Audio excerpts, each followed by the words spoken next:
Assets and arbitrage. A little late, always a little late. Sorry. Y'all know how chaotic Fridays are, end of the week. Starting up with the third quarter on Monday. So you got to close out some things. Um, Happy Buppy. Hello. Happy Friday. Like we say, we're always going to start off be stacking those sats, those ounces, and anything else. This was a good week to be stacking. A little discount this week. You did seen a lot of good returns on the silver, as relatively speaking. You're not going to get that same volatile return as you get on Bitcoin, but you've seen some good returns on silver this week, so that was positive. Um, Also, like she mentioned today, as of Friday was the last day of business for quarter two. So first half is over as of today. Monday will be the first day of quarter three. And so we have that to look forward to, So everybody should be, having their quarter three plans, their projections, things that they are looking for, and things that they are looking to accomplish in that quarter. And within that quarter, we like to break it down into that 12-week year. We do that 12-week year. So now in that quarter, you can find yourself a whole year. You'll find 4 12-week years in that quarter, which will give you another year. So it gives you time to, yeah, it gives you time to put things in there and, and you can take certain things off your list if you don't think that this is going to fit. But it is a good time to think and really really brainstorm. With the brain trust. Are you missing something? I'm looking for the chapstick. Oh, okay. Brainstorming and with the brain trust, right? Um, you have a whole weekend, and we've been talking about this for a few weeks now to help prepare you for establishing your quarter three goals. And it could just be one goal, right? We're not saying that you need to have 100 goals set to blast through in the 12-week period of quarter three. Maybe it's just one goal that you want to really sit down, think about how is this goal going to impact me? What resources do I need in order to attain my goal? What steps do I need to take? Do I need to reach out to someone and get information? Do I need to do any type of research in order to accomplish my goal? Many of you should at least, if you have the one, at least have a reading goal. I think if you can read one book per quarter, right? You've got all these months, all these weeks, 12 weeks to read one book. And most of the books are easy reads in 2024, right? People's attention spans have gone down to nothing. Yes. So the reads, it's not reading the autobiography of Malcolm X anymore, right? Your reads are 80, 90 pages and they're mobile pages. So they're not even physical pages. And you should be able to really get through one book a week. For real. And I want to go way back on something you said earlier, just real quick, when you talk about meeting your goals. Sometimes when you have a goal set, it does require you to reach out to other people or, have other people attached to your goal. So be careful with that, because if you have a goal set and it's attached to reaching out to somebody you have to meet with, somebody that you're kind of waiting on to do something, it can really discourage you. It can discourage you. So you got to be careful with the goals that you tie to other people. Yeah, that's a good idea. So keep those goals like kind of down a little bit so that it doesn't discourage you, like she said.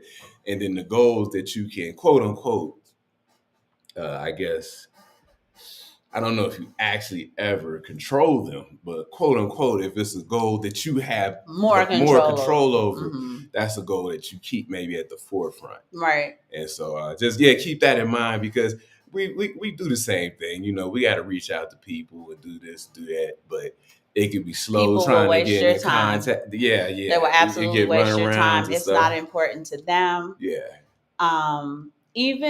Even ambitious people that maybe they're not trying to waste your time, maybe they're just that busy. Hmm. And I think he's right. You don't want to utilize that obstacle or that challenge as a means of self sabotage. So that was a good point.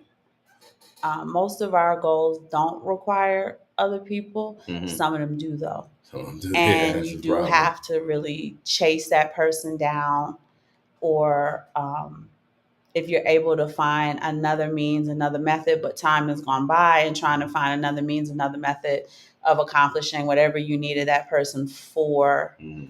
Um, but unfortunately, we are a network. We're a social network. Yeah. And for So some of our goals, they are people oriented. yeah. And, how bad do you want this thing done? So, Hmm.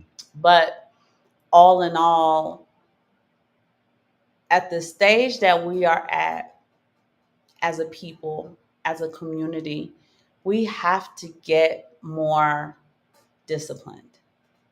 If there was an overarching theme for Black people and what is their biggest hindrances, is I think we as a community lack discipline, just all the way around. Yeah. And it's something that can be exercised, and absolutely something that can be, when I say exercise, I want to say something that can be significantly improved, is the word that I'm looking for. It can be improved. People think that all you have to do is kind of dollar cost average Bitcoin and you're going to make all of this money and you're going to be fine. And there's too many blind spots with that tunnel vision, singularity kind of Yeah. mindset, right? It's too much of a fixed mindset. Uh, the discipline in which you demonstrate in dollar cost averaging, you also have to have a vision. Okay, now that I've accumulated all this Bitcoin, what am I going Hmm. to do with it? Hmm. When am I going to take profits? How do I take profits? I do know that a lot of us are hodlers, right? Long term hodlers. We're going to hodl it, but you still have to have an end goal for the Yeah, there Bitcoin. has to be some point of profit taking. Taking, as they say, taking some chips off the table. Which is a term that goes back to Las Vegas, right? If you win, some people like to keep the principal. I know a lot of people. Profit taking is keeping the principal, right? And if you understand that, simply, if you had $10,000 in Bitcoin and boom, boom, you sat around and now it's worth $30,000 fiat currency, and you say, well, I'll take the 20 off the table and still just leaving the principal. Now you have to have an idea of what you're going to do with the profit that you took. Hmm. Are you going to run it back into something else? Do you have a place where you can put it and you want to keep safe? But you need to have plans. And we always Yeah. tell you, you should always have a plan established. Simon has a plan for what was the word I call it? Like money that shows up that we didn't, unexpected money, Unexpected monies. right? And it's also a way of telling the universe, I'm ready, right? And things happen. I've noticed that it happens to us pretty frequently, Mhm. that we'll get a lump sum of some unexpected money, and he has a plan for it. Because I'm going to tell you right now, both expected money and unexpected money gets spent before it even hits your checking account, right? We talked on the show about overtime. You got the people working their jobs, they're working their overtime, and on their breaks, they're telling you exactly how they're going to spend their overtime Mhm. check. Check spent, you ain't even finished working the overtime hours yet. Check gone. Mhm. So these are some of the blind spots that we want to give awareness to. We want to be cognizant about in order to really get that up leveling that we're looking for. I also am concerned in the manifestation trend that people think things are going to happen without having to do anything. Just because your mind willed it so, it's going to happen. And I'm not saying that that's not necessarily the case, but I'm also saying that's not necessarily the case. There you go. So I had a great talk today with a friend, a colleague at work, and a colleague at work and I thought it would be a good idea to establish what we call mastermind meetings. They don't have anything to do with work, but maybe they do, depending on what your goal is or what my goal is. And we thought we were going to do this great thing for the department. And for the last year and a half, it's just been me and him. And why is that? Because that's the statistics of ambition, unfortunately. The statistics of ambition. Those are the statistics, those are the stats for ambition. So we're having our mastermind meeting today. And he gave me a life-changing perspective shift. And that's what we want.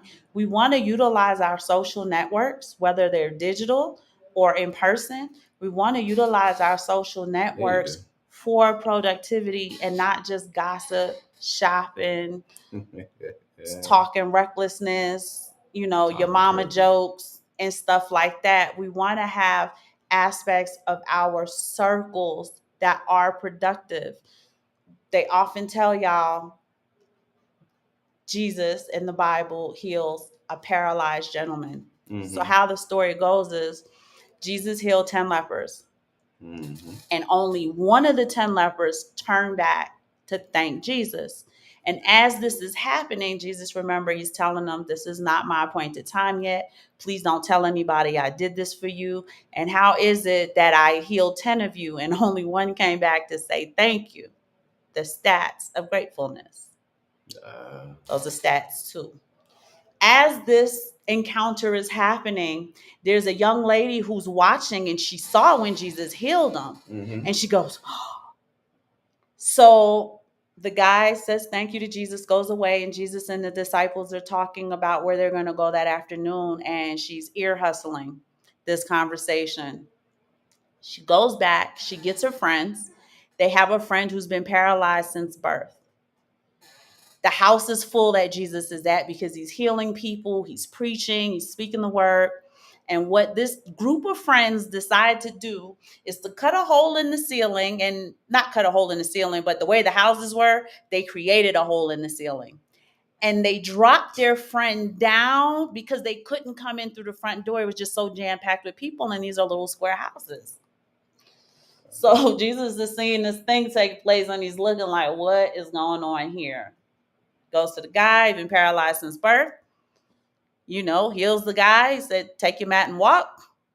Guy stands up, takes his mat, walks out the front door.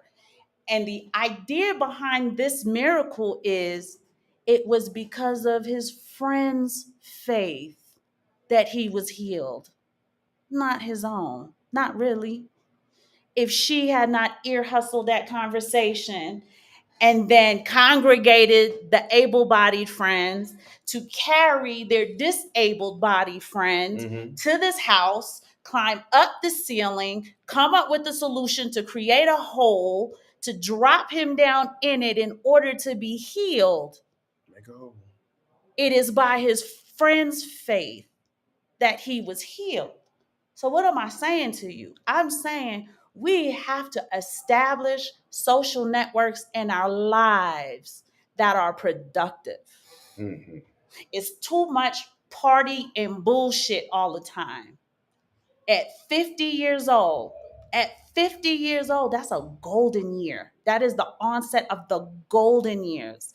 Why do they use the term gold? I'll tell you why.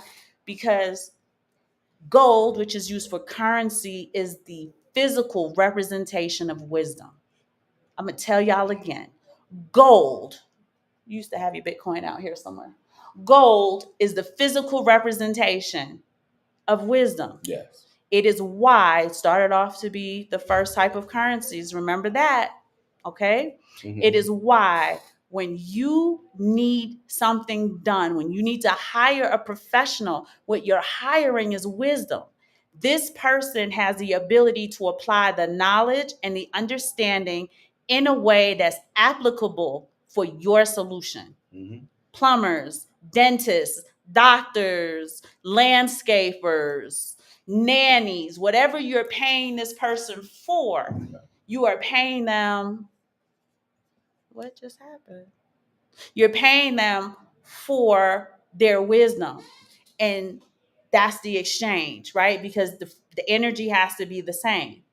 True. So you're giving them a tangible representation of wisdom for the intrinsic value of that solution being offered, that solution being applied most of the time. Yes. You pay tuition in college for the instructor to instruct you in a way where now you can take that knowledge and you can take that information and make it applicable to your life, to your career, or whatever you're going to school for. The golden years, you are expected from the age of 40 to come into your wisdom, to walk into your wisdom. It is the onset of wisdom. This is why the mystery schools, their minimum requirement, you had to be 40 years old. You couldn't be 39. You couldn't be 37 and a half. You couldn't be 32, but you had to end with Aristotle. You couldn't do none of that. You had to be at least 40 years old because that is when man is supposed to begin to walk in his wisdom. Even the term walk in your wisdom means it requires you to take an action. It's a physical thing. It's an action you're taking into your wisdom. The golden years, by the time you're 50, you should be running with it. And when we look at our timelines, it's too much party and bullshit. Mugs, to me, at least on my timeline, I don't know what y'all timeline look like. I would like for you to chime in the chat. When I look at the timelines on Facebook and Instagram, the conversation, the content, it is too much of a 20-year-old, 25-year-old conversation. The maturity is lacking in the social networking. When Black people get together, when we as a community get together, there's not enough productivity happening in those get-togethers. And again, the overarching theme for us as a community should be discipline. Exercising discipline, exercising self-discipline. Changing the ratios of the things we're doing in your 20s. Okay, right? Party. You're young. You're really just a teenager with means now, right? Yeah, a couple dollars. You got a little independence. You got some money. You can go out, go meet girls, go meet guys. You got your own car. You may have your own little apartment, right? Yeah. When you get to 40 and 50 years old, it's time to stand on business. All that partying bullshit needs to be done late 20s.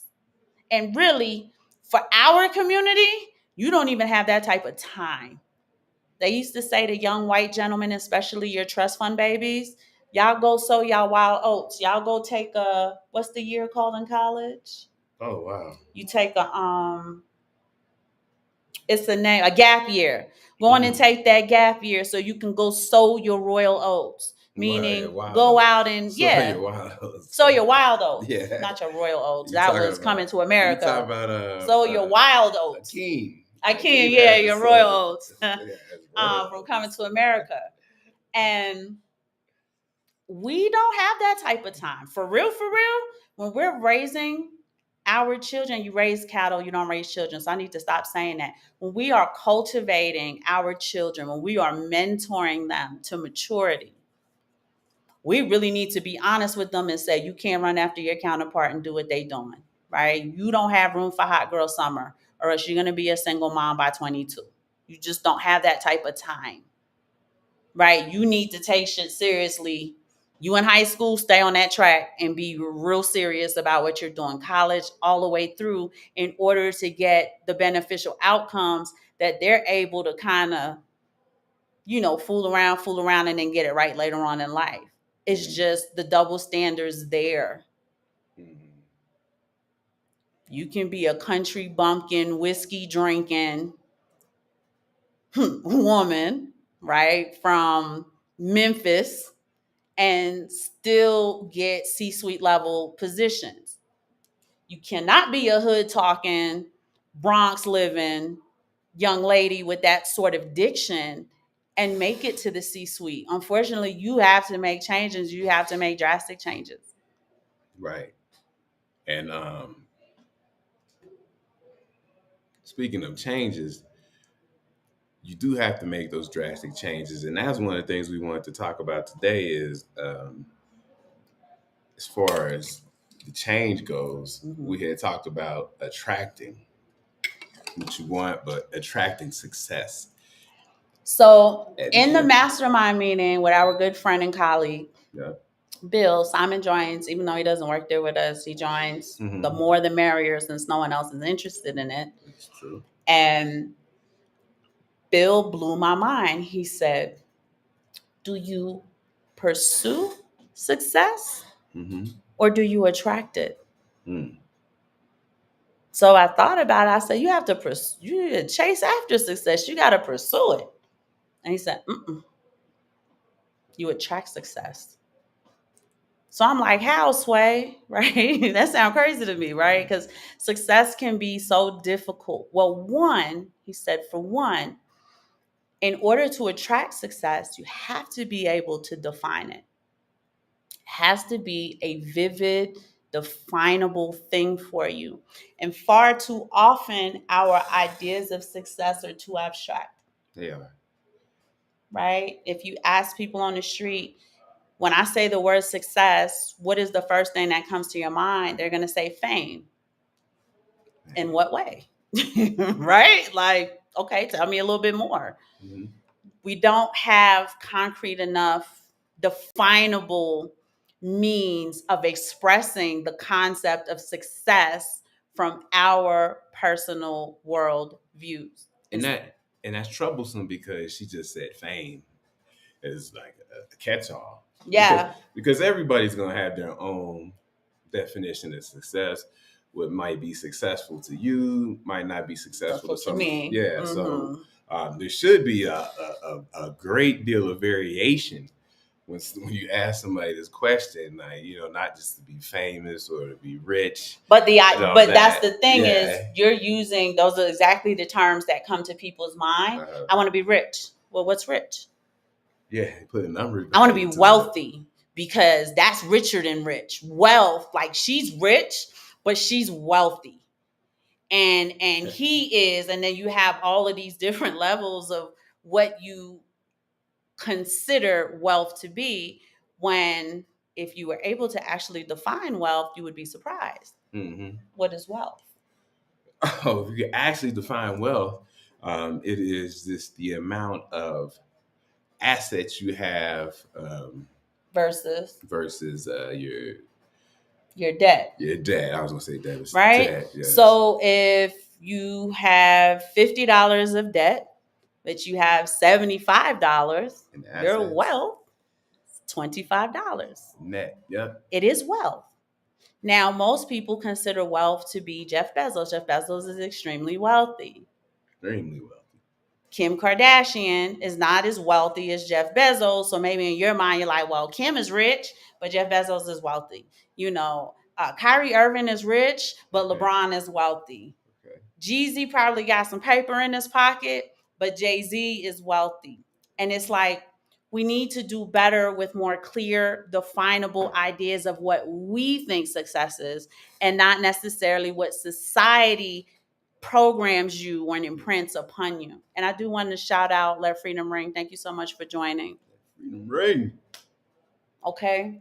Success to you may be, and Cousin Jake's not on here, but success to you might be, I have achieved success when I own 10 Bitcoin. There you go. And that's success to you. It's a clear, definable goal that you can work to. Mm-hmm. Or maybe you say, I think success is when I reach one whole Bitcoin, right? Yeah. It's swinging between 60 and 70. Mm-hmm. It really, at the end of the day, doesn't have a top yet. So success for me is to attain one Bitcoin and then keep going as it goes. And that may be success. Mm-hmm. Success for you may be the ability to deliver a healthy baby.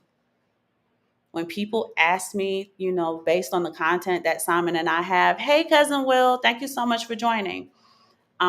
Hey, what's up? You guys do a lot, you earn awards and stuff like that. What is the most successful achievement that you have? And every single day of the week, Simon and I are going to say our 4 sons. Mm-hmm.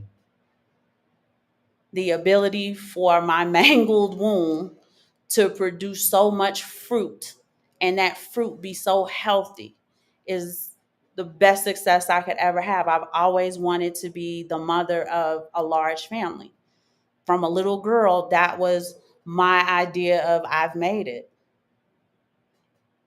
To live in a nice house for them, to sit and talk with them, to go to their games and do stuff, take them to amusement parks. That lifestyle Even of if it rains. mommy, even if it rains, of mommy and daddy had always been a goal for me. Yeah. You know how little girls like, oh, I dreamt about my wedding since I was 3 years old. I didn't have the Princess Bride wedding, but I had the family that I used to envision having when I used to watch Leave It to Beaver.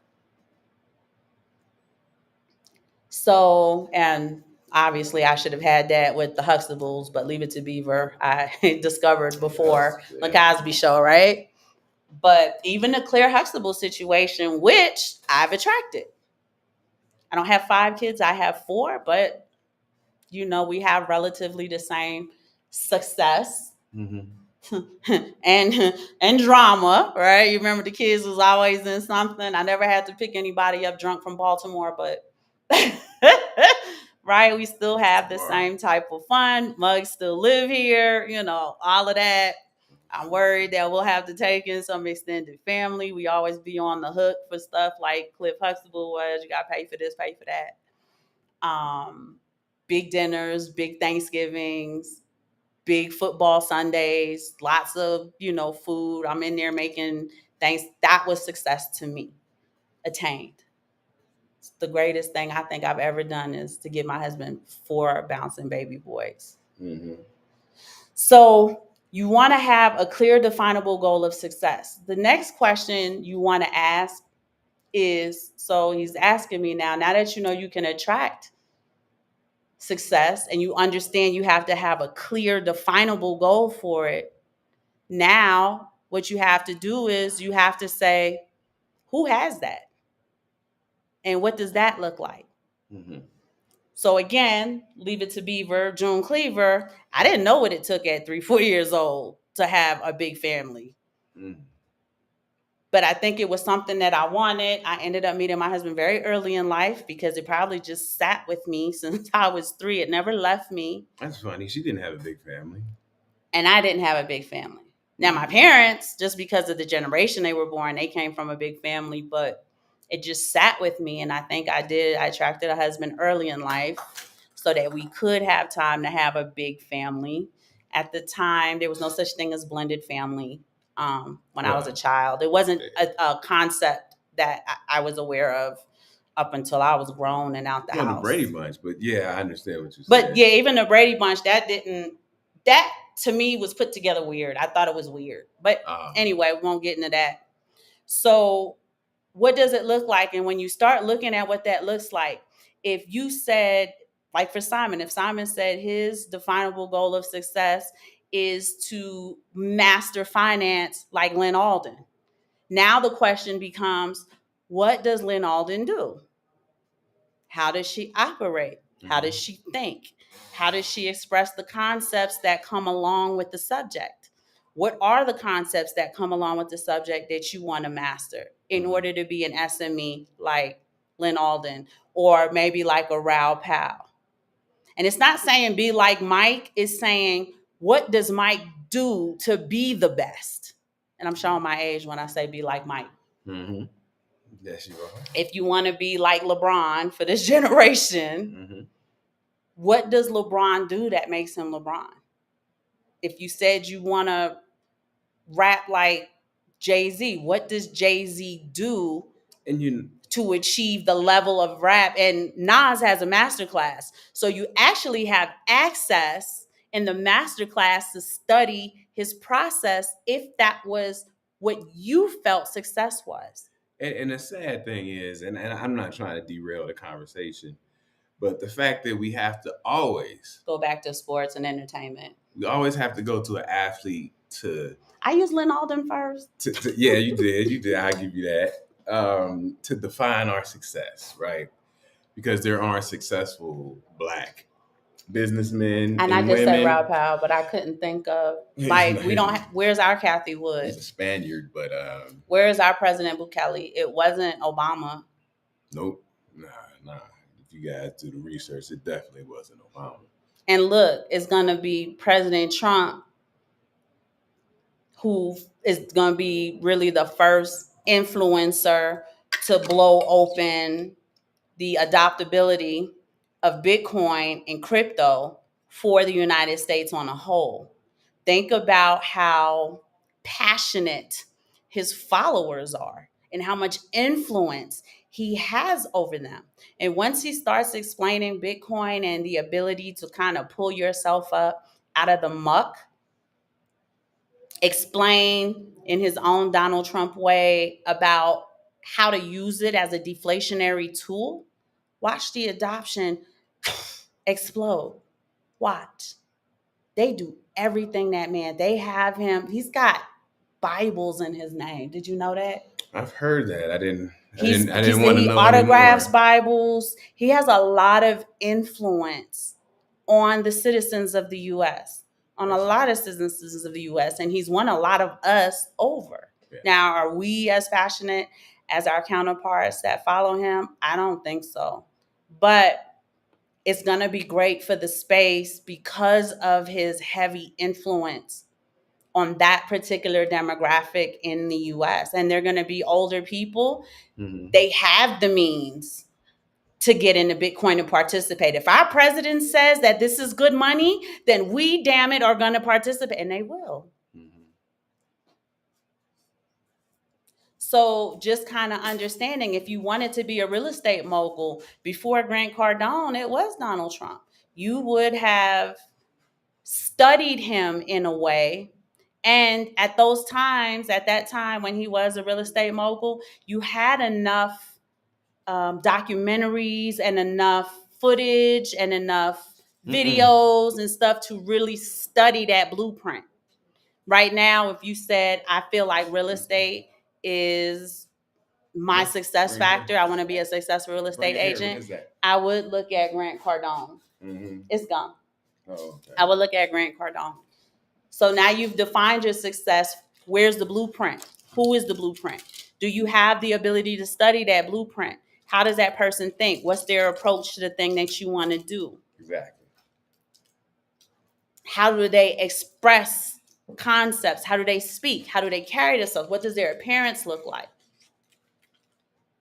And then you start to formulate the idea of that success. And what happens is you're exhibiting the behavior of that thing that you're trying to attract, thus attracting it to you. Mm. Now, for the ladies, all the ladies who keep yelling, they want a high value guy, and the high value guy seems to evade you. David Mann everybody thought it was a joke. He said, okay, he had a whole bunch of women in the room. He said, I want y'all, what y'all want? Y'all want high value man? Okay, good. I want y'all to write down, y'all can find this. I want y'all to write down all the things you want that man to be. And they sat down, honey, and them women kicked out 50, 60, 70, 80 things they wanted this man to be. And when they were all finished, he said, now I want y'all to go over that list. And when they went over that list, he said, now you become that. And they all looked at him like, what? You become that. And when you become that, he'll show up. And they didn't understand the lesson he was trying to teach them. Mm-hmm. If you want to be a mother, you have to start behaving that way. It's hard to do before you have the baby, but you have to take on that motherly energy. You want to be a wife? You got to take on that energy. Wife and girlfriend are two very different things. They're two very different roles. And they are roles. You want to be an executive at your firm? Again, two very different roles from being an executive and just personnel. Mm-hmm. You have to take on leadership abilities. You have to take on a confidence about you. You have to be efficient in your work. You have to be disciplined enough to study the thing that you're trying to achieve and then begin to implement that behavior within you. So it's a very, what kind of process do I want to call it? It's a very not complicated process, but it's not tedious. That's not the word I'm looking for, but it's a multifaceted process, Right. which takes time. And go ahead and say, you cannot, Make up time. can't make the time up. You can't shortcut the time. Yeah. Yeah, time's a tough one to get around. Mm-hmm. And what she said earlier, I just wanted just to reiterate about that is that she was talking about wife, girlfriend. These are Husband, boyfriend, these are titles. Side chick. They're roles. They're actually titles and roles. These are titles bestowed upon you, Mm-hmm. and you have to understand that. Like, you can't be a mother until you're a mother. But I think it's important too that you do have to take. I've been babysitting since I was 10 years old. There's always been a baby that I would go take care of. I used to volunteer at PAL. I volunteered at, I think it was PS 37 in Queens. The kindergartners and first graders. Mm-hmm. There was a summer program. My dad had to give me money every day to work this job in which I didn't get paid. And all through my, I could see that I've always been attracted to children. I've always had that motherly. But attracted to children, but not a mother. But I wasn't a mother until you had your first. I had my child, but I demonstrated, Mm-hmm. I attracted the large family that I wanted since I was a toddler. Right. So, but people, you have to remember that these are titles. They are titles. This is a title. And you want to see it in your mind like a resume. Mm-hmm. Right? I keep hearing, women saying they don't want to cook, they don't want to do this, they don't want to do that. And while I'm not going to get into a whole entire rant, understanding that these things that we take on, like a job gives you this is your job title. These are your role functions. It is the same thing in every aspect of life. As a mom, this is your job title. These are your role functions. Now, the list isn't all inclusive, but it does come with some very specific role functions. Wife, mother, employee, personnel, executive, mm-hmm. CEO, singer, dancer, stripper, right? Whatever the title is, it comes with the role. Even how men are supposed to be and how women are supposed to be, in a sense, that is a title, that is a role. Even when we look at the LGBT community, depending on what category they fall in, there goes their title, and you see the role functions. Never mind. You see the role functions, right? You can name whatever you want to name. There's a title there. If there's a title there, there's role functions that go along with it. Mm-hmm. Now, you can define your own role functions, but just understand that thing that you're reaching for. Cousin Will said Arthur Hayes is having good success. So again, right, that was real. Arthur Hayes is having good success. So that was very vague. So tell me, Cousin Will, specifically the aspect of his success that resonates with you, that you brought it up in the chat, right? Let me see what that clear, definable goal is that really resonated with you. He said Trump just makes sense, but he said Let Freedom Ring said Trump makes a lot of sense on issues, and he does. He does make a lot of sense on issues, but he has the influence to impact a lot of issues. Mm-hmm. Where President Biden he didn't have that following. Yeah, you had the women who were the Democrats, and they were all chucks and pearls for Kamala, but when they didn't do anything or have anything for their base to hold on to and run with, I can't name any initiative that. Yeah, and I don't know if we can verify all this, but I will tell you this: it seems like presidents in their second term get a little bit lazy with the Not really things that lazy. All the way lazy. with the things they're supposed to do. So if this is what you got out of your first term, Right. Just by President imagine what the Biden, second term is. like, You know that senioritis, that senior oh, year, yeah, you just sliding all the way through. He did that in his freshman year. He just slid yeah. all the way So through. you know how it is, man. I mean, you can remember Obama didn't really, you know how he did. He did what he wanted to do. He did what they told him to do. Bill Clinton, he had a rough second term. Yeah, he did.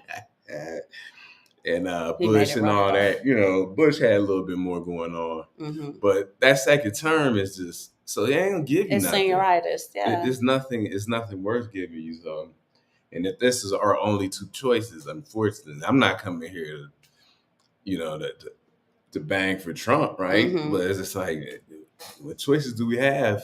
Now, some people, I mean, if you just take control of your own life and you have your own vision and your own direction and how you want to do things and how you want to raise your family and how you want to build your wealth and educate yourself and Mm-hmm. all these things, then it don't even matter, right? Doesn't Mm-hmm. even matter. Doesn't even matter. Doesn't even matter. But what we're basically trying to tell you is, regardless of what you think is definable success, or regardless of what you think success is, it requires you to study, plan, execute, follow through in order to attract it.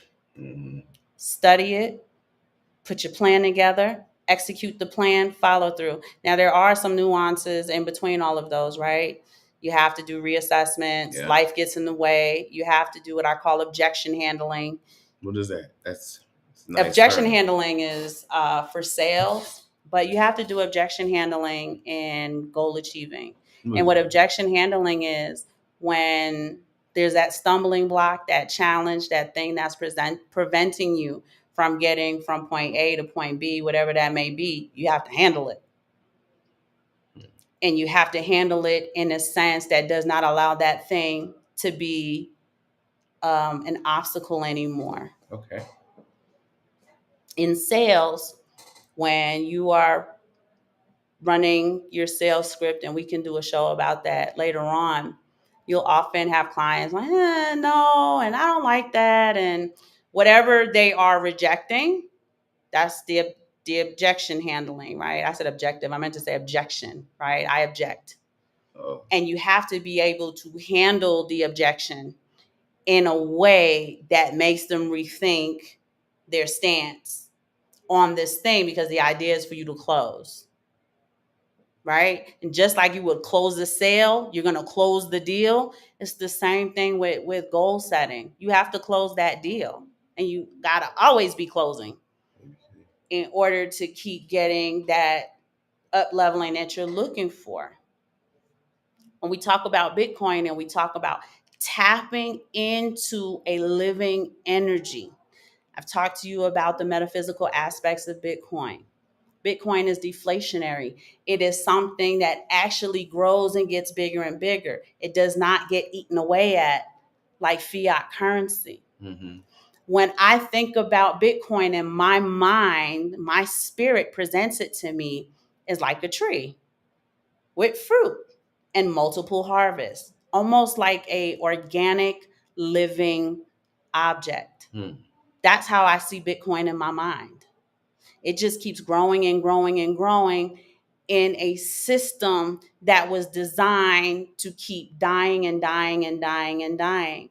When we tell you guys that is a British pound, Sterling British pound, yes, is the indeed. longest fiat to exist, because all fiats go back to its intrinsic value. And what is its intrinsic value? Zero. Oh boy. Right? Go ahead, babe.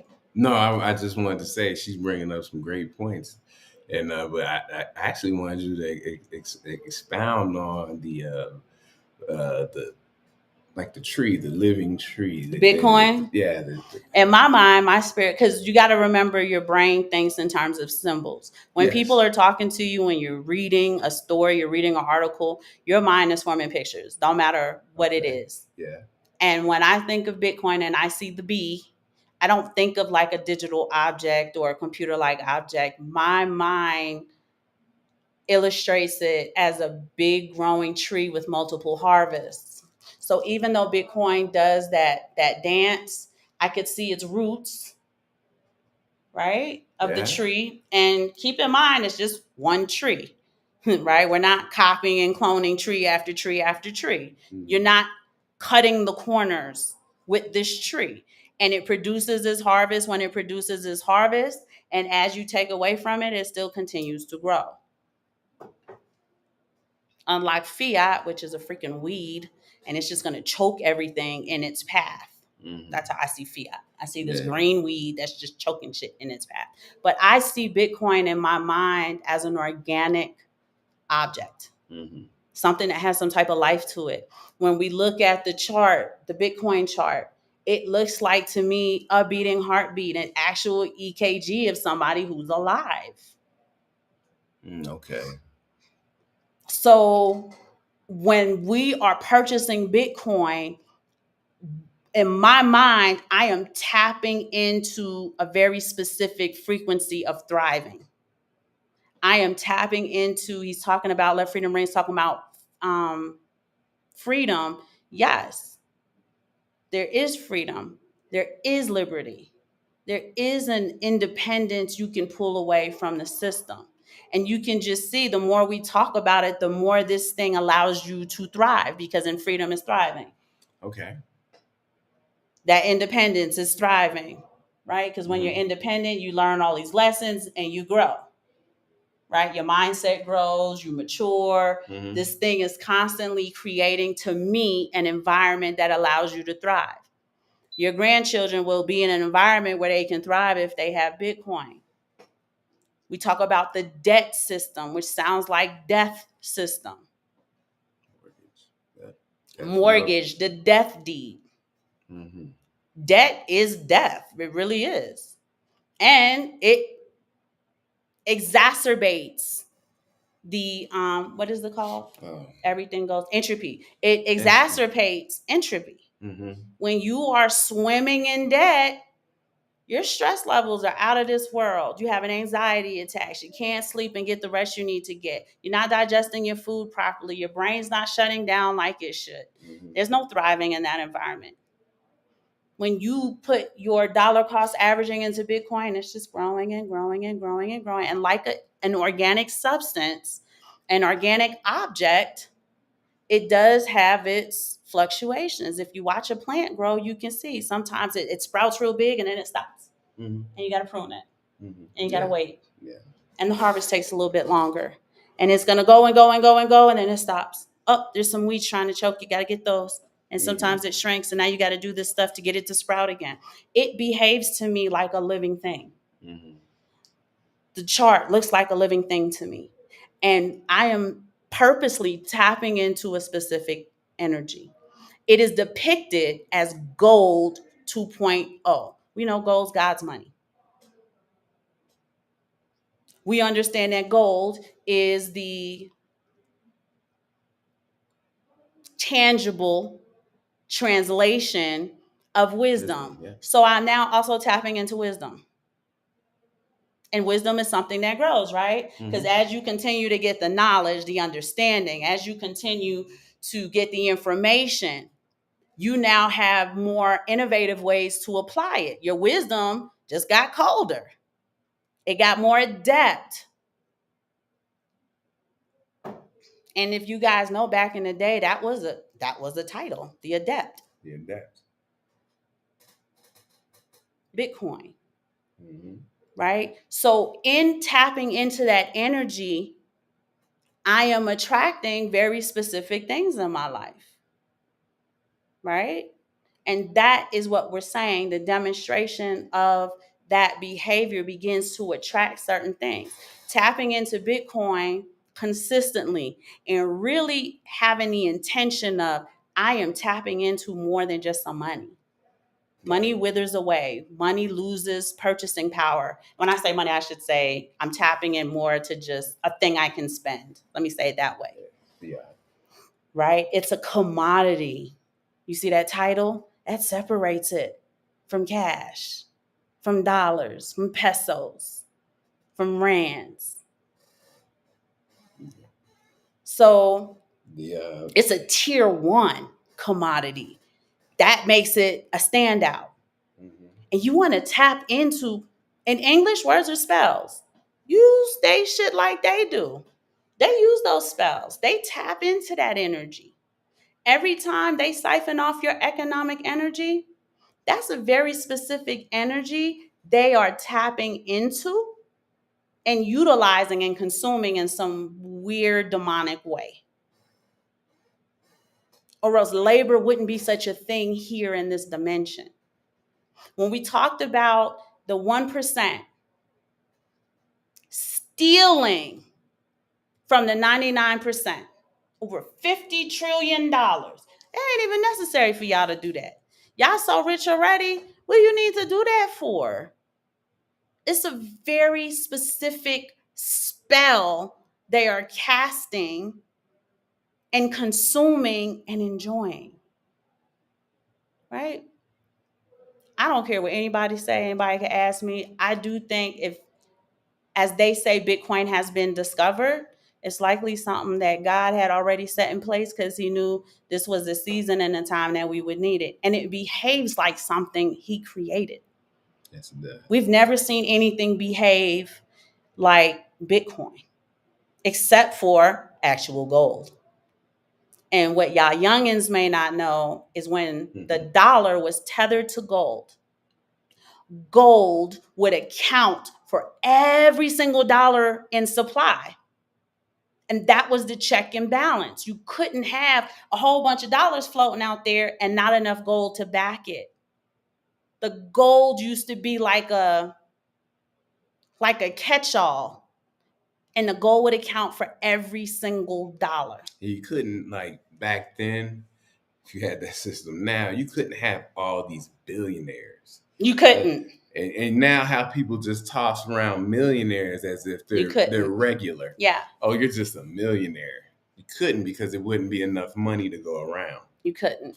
And two, the valuations wouldn't fluctuate so widely. Mm-hmm. Right? Like, Jeff Bezos lost $62 billion today. Yeah. And then like on Monday, he's back up 72 billion. So, those kind of things. Gold was like I'm going to call it like your first sergeant. And he accounted for every soldier, which would be the dollar, in the battalion, in the command. And Bitcoin, in a sense, that's why I say I feel like it's organic. I feel like it's something that's going to be here after us. Right? When the AIs get rid of us all and it's just bots running around. I think Bitcoin's still going to be here. And I think Max Kaiser was the one who brought that to my attention. We are tapping into a very specific energy, and it is something to be passionate about. Mm-hmm. It is not something to worship. It is a resource that God gave you, similar to an apple or a pineapple or a coconut, right? Where there's abundance in it.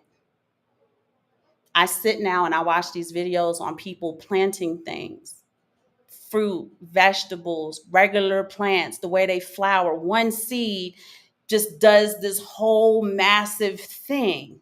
Mm-hmm. And even in its limited supply of 21 million, look at the abundance in the Satoshi units.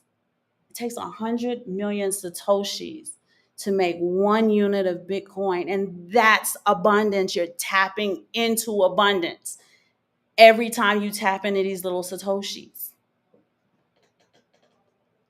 Bitcoin up $300 since the show started. Pump going on here. I love it. I do want to go back because I asked Cousin Will a question. He said, Hayes was among the first crypto entrepreneurs that set up Bitcoin exchanges.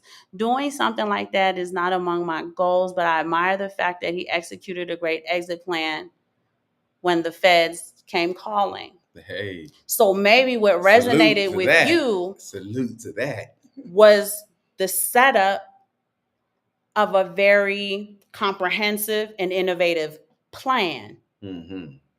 and he executed it and followed it all the way through. So maybe that's what resonated with you. And that's the thing. If that kind of resonates in your soul, sit and think about it. Like, what really did attract me? What did I like? Yeah. And find a way to replicate that in your own life. Mm-hmm. Find something in your situation to replicate that. Right? The first question Simon asked when we finished talking to Bill was, he said, so tell me how you can copy that at work. And you have to start with, if I want to be the most successful senior manager in my department, here are the areas that I need to look at. Mm. These are the KPIs I need to focus on. And now I need to come up with a plan to tighten up or make more efficient these KPIs. And I'm going to sit down this weekend and write a plan for it. If he said, well, as a mom, you telling me that you love being a mom and this, that, and the third, what would a super mom, what would that look like? And I'm not patting myself on the back, but conscientious parenting would be at the top of the list. And we've been practicing that since we've had Sean. Not saying we don't make mistakes, but we already stepped into our relationship knowing we were going to do something more than our parents could have ever done. They just didn't know to do it. Right. That's one. Two, Simon as an exceptional father, right? If that's a goal of yours, what does the exceptional father look like? Making sure that my sons grow up in an environment where they can grow, right? Not living in an environment of fear, living in an environment of common lawlessness, right? Creating an environment where they are, for most part, free range children who are allowed to have the breath and the space to figure out what being a man is. Yeah. That would be on the top of the list as far as the success of an exceptional father. Even if that means we had to take some drastic measures in order to accomplish that. Mm-hmm. What does the perfect marriage look like? Oh, well, the perfect marriage doesn't exist. We're scientists. Patronize us. If it did exist, what would it look like? And then you start putting your list together and we start trying to figure out ways that we can replicate the items on that list. If you wanted to do your own podcast, because I feel like podcasts are successful. I look at Joe Rogan, I look at Gilly the Kid, I look at who's got another successful, Cameron and Maze. Nori's cleaned it up a lot. Yeah. So maybe Nori's kind of, trying to imprint that idea. The successful podcast, what makes them successful? Right. When people have sponsorship, what does that look like? What separates these podcasts from these podcasts? What makes this Bitcoin show different from this one? Not to say it's better, but maybe there's this, that they do this, and I love this. And they do that, and I love that. And they do this, and I love that. And I'm just going to take from the buffet, and I'm going to replicate that. I hate that I have to use entertainment, but I'm going to. They talk about how Beyonce shows are some of the greatest shows of this generation. She's one of the greatest entertainers of our generation. You know what Beyonce does? And she said it multiple times in her documentary. She goes and she steals people's shows. She goes to this concert and goes to that concert. She goes here and she goes there. She looks at the choreography. She looks at this. She'll go get that producer. Oh, I like the way you did that. Let me go get that producer. Let me go get this choreographer. Let me go, and like a buffet line. And then she puts her own show together. And now you don't notice the 10, 12, 15 people that she poached from. She gets all the accolades. This is true. And then they tear it. You was dressed like Erykah Badu at this show. That was Khaleesi's vocals in the background. Your show, actually, Taylor Swift did that like 8 years ago, and we forgot about it. I don't know how you guys got to be on top of that. I wouldn't know. But I find it interesting because she gets all the glory. And they do understand attracting success. And we here at the bottom think we got to chase it. And when you chase something, the idea is that that thing that you're chasing is running away from you. It's not running towards you, or else you're going to have to chase it. Right? My husband, when courting me, didn't have to chase me. When he made his intention known, I came to him. He didn't have to pursue me. Right? He just, this works. And then we got married. Right? So, whatever your idea of success is, and ladies, I'm not making light of you wanting a high value man, but you have to understand you cannot walk into that situation with nothing, take the resources, and not have to do anything. There has to be an exchange of energy in order for that to work. This works because from the day we met, there's always been an exchange of energy. There's always been some type of reciprocity. There's always been a leveraging. And that's why in 2024, you can meet a young couple who's been married for 23 years. I mean, that's like last of the Mohicans now. We grew up, my mom was married 56 years. Yeah. My aunt, my uncle who passed away on Monday, they were married for 51 years. She's been with him since she was 17. They were much younger than my parents. I've been with my husband since I was 19. That sounds crazy to people. Yeah. Like, you ain't doing nothing after that? No, been with my husband since I was 19. Got married at 21. That was it. So understanding that there's a significant energy exchange. And when you do that energy exchange, you are tapping into that energy. You're tapping into that frequency and you're aligning with it. Mm-hmm. And you have to be careful what energy you're aligning to. You got to understand what it is. And this is why we're telling you, you have to study the thing that you're looking for, because you may study it and realize this isn't what I want. Okay, this isn't what I want. I know. I had a perception on what I thought it was. Mm-hmm. And this isn't what I want. I thought I wanted to be the CEO of Twitter. And you can see that he didn't tap into that properly. He thought he could do at Twitter what he did at X, and he couldn't replicate it. I don't think he studied it either. You confused me now. You thought he could do it at Twitter. I'm sorry, at X, what he did at Tesla is what I meant to say. I'm sorry. Right. Elon, right? And he realized, one, he didn't really want that. Mm-hmm. He didn't know that until he stepped into it. So there are times when people are trying to achieve a certain success, and that's where the reassessment comes from. And when you start tapping into that energy, you don't like what comes with it. Mm. You may want to be, I want to be a rapper. And then you go there, and when you start tapping into the energy, you don't like the environment. You don't like the requirements. You didn't know that this was part of your role functions. Y'all know what I'm talking about. We did not know. We knew it was bad. We didn't know it was bad as it's starting to roll out to be. And the cost of success in that arena may not be worth it for you. Let me ask you a question. This is kind of off topic, but I just wonder, and if you've even tapped into it. You work with a lot of very successful people, right? Mm-hmm. I would say successful people, and at least financially successful, and probably I would say, as far as their professional levels, professionally, mm-hmm. they would be successful. Yes. But the success, I'm going to tell you, those people, those individuals, mm-hmm. they are highly ambitious. Mm-hmm. They're always willing to learn something new. So they're willing to create new neural pathways. And y'all would be surprised at how resistant the average person is to learn something new. Well, that's what I'm getting at. So how resistant? Well, I shouldn't say.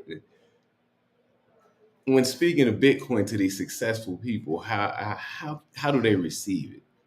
So I think the issue with them is that they don't quite understand it. Mm. And I think because in the arenas, in the circles that they're in, both business and personally, they're working heavy with fiat. Yes. And believe it or not, I believe that they don't even really understand that. Mm-hmm. I believe they don't really understand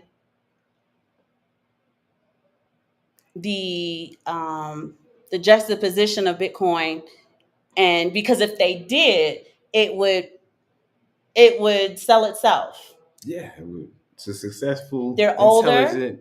They're successful, but they're older people, and they're entrenched in generation. Two, there is a very specific systematic propaganda against Bitcoin to serve that purpose. Mm. It's almost like the propaganda against Bitcoin is designed to keep those people out of it because they have the disposable income to dollar cost average the hell out of it. And you can see it with their 401ks. They're very serious about it. Yes. Right? 17%, 22%. 9%. They're serious about it. Where I'm talking about the amount that they're willing to the percent allocate. Okay. Right? 20%. And then you have the newbie who can't do that, and he's only allocated 1%. So he's not really even benefiting from the match. Mm-hmm. So they're willing to invest heavy that way. But I think they feel like there's a fear. I don't know if it's risk. It's ignorance. They just don't know. But if somebody sat down and explained it to them to a degree which they understand, and unfortunately that would have to happen in more than one conversation, and that's the problem too. Mm-hmm. It's something they would have to give their time and attention to. Okay. And you think that is not something they're willing to do? Many of them, time constraints. I got to be at a meeting. Mm-hmm. I have a consulting business after work. It's not a priority for them to pay attention Mm-hmm. into and understand that time is like currency. You spend it, Mm-hmm. and you prioritize how you spend it. And sometimes they feel like the rate of return on binge watching their favorite show when they do have time off is more of a value than trying to understand what this Bitcoin is and how it can benefit them. And if explained to them that, as I always say, it's like the internet, you better, get involved. So now understand that. So what Fidelity's doing is Fidelity has a workshop. I missed the workshop on Wednesday, but we're lined up because I wanted to do both just in case I missed something at the first one. The next one is on July 9th. Mm-hmm. And I'm hoping that at that workshop, they're going to begin to discuss the exposure to Bitcoin. Mm-hmm. Now, here's the thing. I did see in my messages that 157 people, I wanted to run that number by you, 157 people signed up or registered for the event. Nice. Ask me how many people attended. How many people attended? 27. All right. I wrote the numbers down because I wanted to just kind of show you, even in that sense, in the monetary policy that you do understand, they're not interested. And you ask why. Yeah, well, and the reason I ask is because I'm joking about you doing this, but because you work and you're so influential in this large tech firm, but not in the upstream. Because two, at the firm that I work for, it's a Swedish firm. It's not an American firm. So the upstream really doesn't understand it. Right. You saying so Swedish people don't understand Bitcoin? They really didn't understand it. I did bring it up with one of our upstream. Just asked, like, what do you think about it? And his response was, I really have no idea what those coins are. that said it all. Mm-hmm. I really don't understand what those coins are. So, Yeah, because I was saying there should be a some kind of Bitcoin department, and whether it's I wholeheartedly agree with you. It would actually help when you guys are bearish in certain fiscal cycles. Yeah.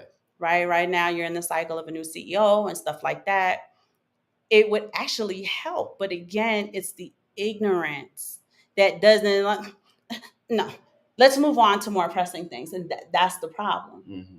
That's the issue. So as people, and this is why I tell you, you have to establish your own monetary policy, because you start following up with them, they'll have you hung out to dry when they have more means than you do anyway.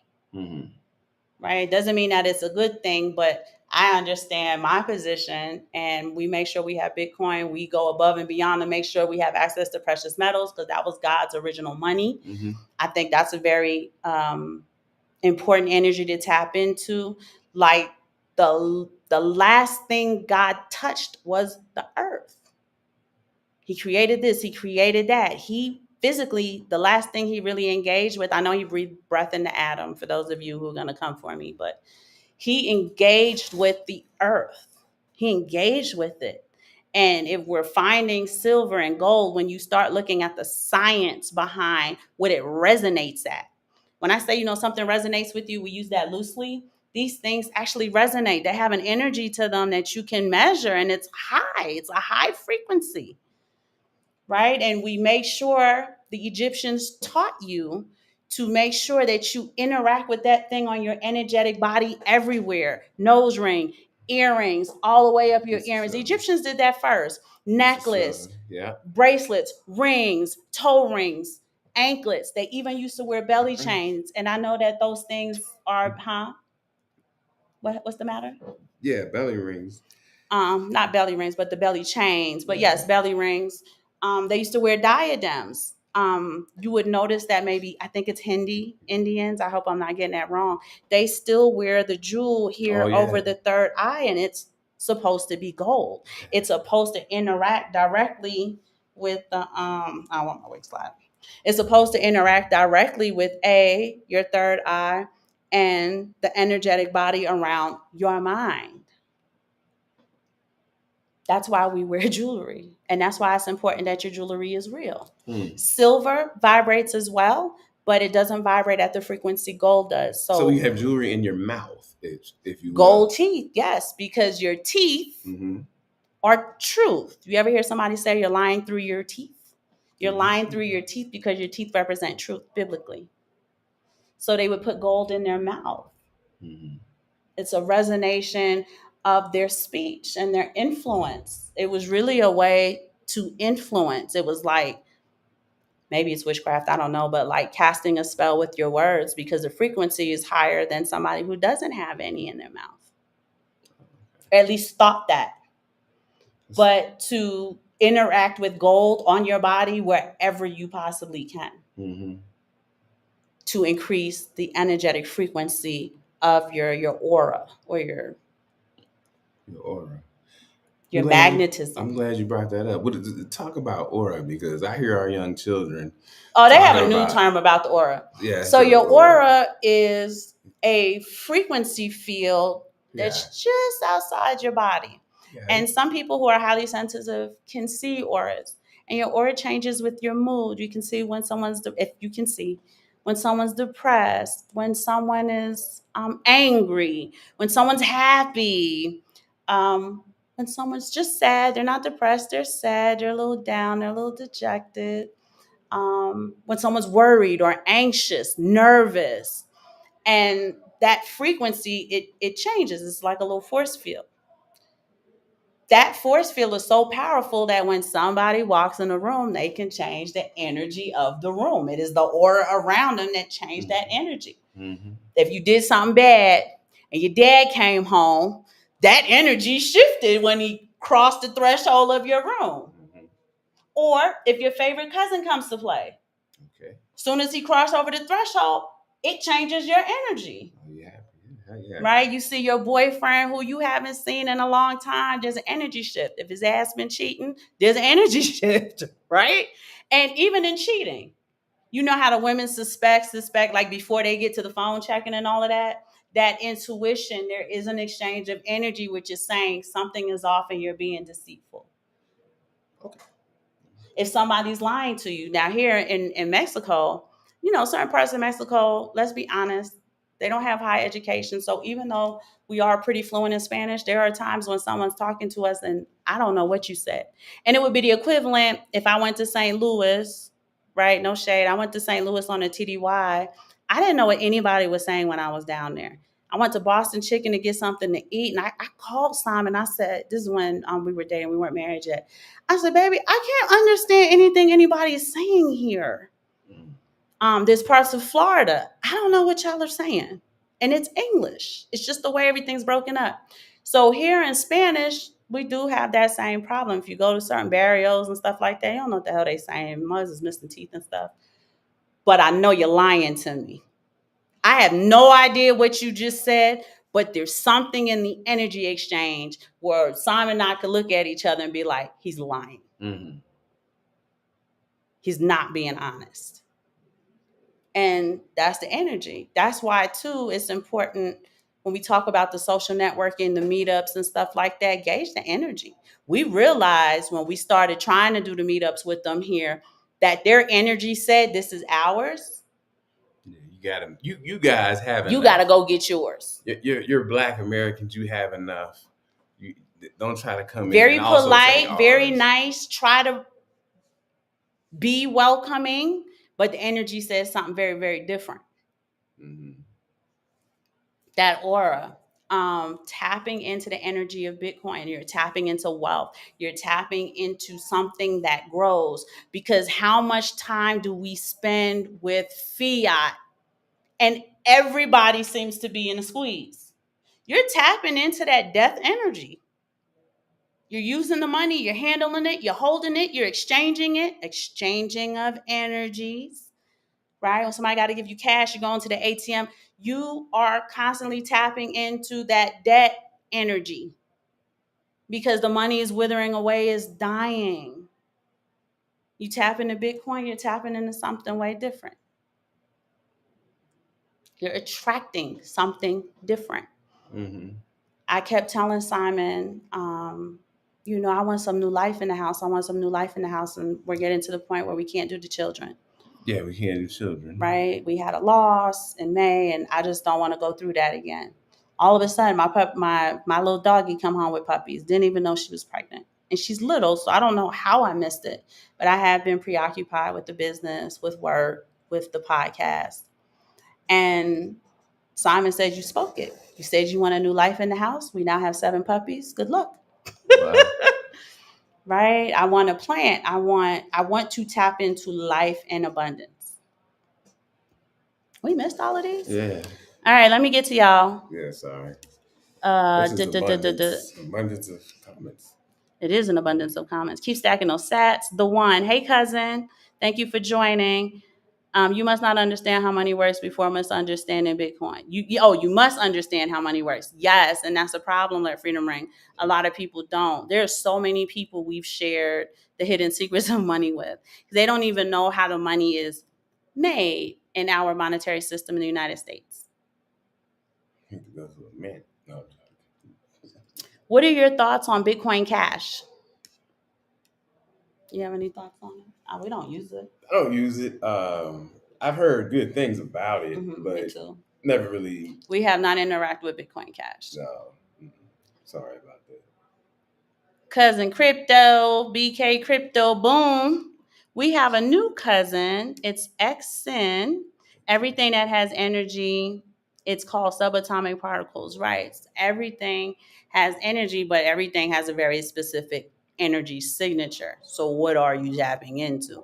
And that's why I said, because we constantly engaging with that debt instrument, and that's what they call it, a debt instrument, you're constantly tapping into that energy. And there's always not enough of it. So you're tapping into lack, you're tapping into scarcity, you're tapping into anxiety, you're tapping into so many things that comes along with that debt instrument. And they know exactly what they're doing. They know what they're doing. Mm-hmm. Um, BK Crypto says, interesting. Does anyone know about the Kundalini? We are very, very, very well versed on the Kundalini and Kundalini rising. But I would be curious, Exxon, how are you correlating? Are you correlating that to Bitcoin, just energy in general, the rising of it? Tell me a little bit about what you're nailing down. Somebody subscribe. Oh, thank you. Stream Elements said, thanks for subscribing. Thought it was Friday. It is Friday. Cousin Ty. The Hidden Secrets of Money is so serious that my head hurts every time I watch an episode. I have to go to sleep to gospel music after I watch it. That's so funny. You got to ward off the demons that go with all of the diabolical things that they do with the money and the fractional. And now the fractional banking is zero. That's what they say. To the point where they're like, you guys are all insolvent. How are you even operating? A couple bank runs to shake things up, but hell, you take some money out their ATM, they in trouble. Like that's how bad it's gotten. So we just wanted to kind of talk to you guys, especially since this weekend, many of you are going to be sitting down and working on your quarter 3 goals. Mm-hmm. So what energy are you going to attract? What is it that you want to attract? And I like the term success, but again, unfortunately for the average person, success is too much of a abstract, vague, ambiguous thing that everybody wants, but people have significant trouble defining what is it about this thing. And the more specific you are, because you may want to tap into something that this person does, but not necessarily everything that they do. Okay. Right? If you like Nas as a storyteller, you don't necessarily want to be like him as a rapper.